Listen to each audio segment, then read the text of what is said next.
النهاردة هاعمل معاكم طريقة بسبوسة بالقشطة بطريقة مختلفة. هاقول لكم عليها وهنبتدي مع بعض. إحنا جبنا دلوقتي صينية صغيرة المقاس دهنتها كلها بالسمنة.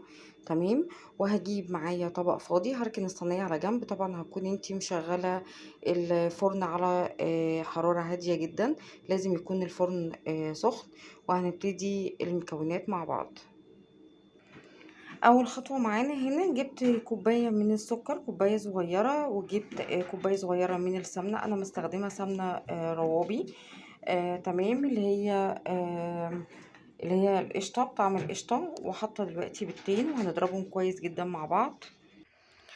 دلوقتي انا حطيت كوبايه زبادي، معلقه قشطه، قشطه طبيعيه بتاعت وش اللبن. طبعا انا بشيل القشطه بتاعه اللبن، بحطها في الفريزر، بعمل بيها اي حاجه انت عايزاها ممكن تعمليها بيها، بتستخدمي القشطه.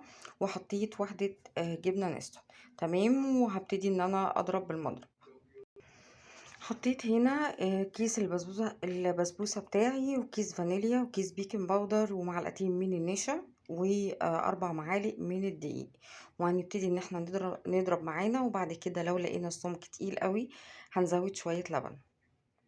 حطيت شويه لبن، لقيت السمك تقيل فحطيت شويه لبن، وحطيت ربع كوبايه من الشربات اللي انا عاملاه.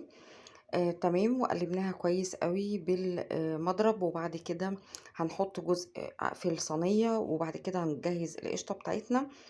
وهقول لكم القشطة طريقتها ازاي. طبعا مش القشطة هتبقى خام خالص، هنحط عليها مكونات عشان خاطر تتقل معانا. وبعد كده هنحشي بيها البسبوسة.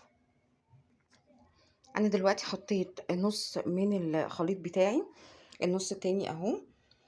تمام. النص هحطه في الفرن بقى لحد ما اعمل المكونات بتاعه القشطه.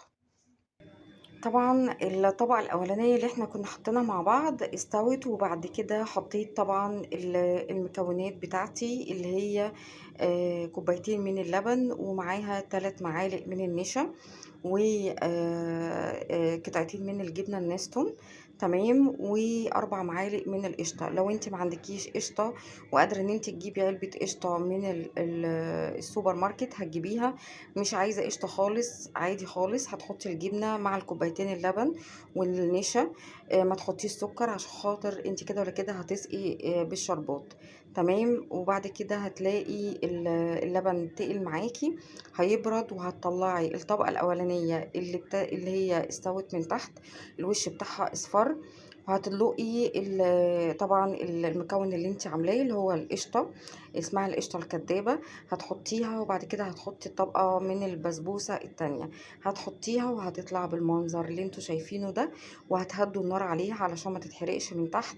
ولو عندك الفرن الشواية لوحدها والفرن لوحده هتشغلي الاتنين مع بعض. ما عندكيش هتشغلي الفرن تلت ساعة من تحت، وبعد كده هتقفلي وهتشغلي الشواية بتاعتك، وهتطلع معاكي بالمنظر ده.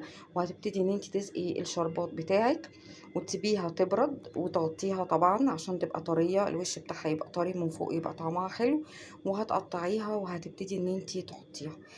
طريقة بسبوسة جميلة وسهلة، ومكوناتها كلها موجودة في البيت، وبألف هنا والشفا.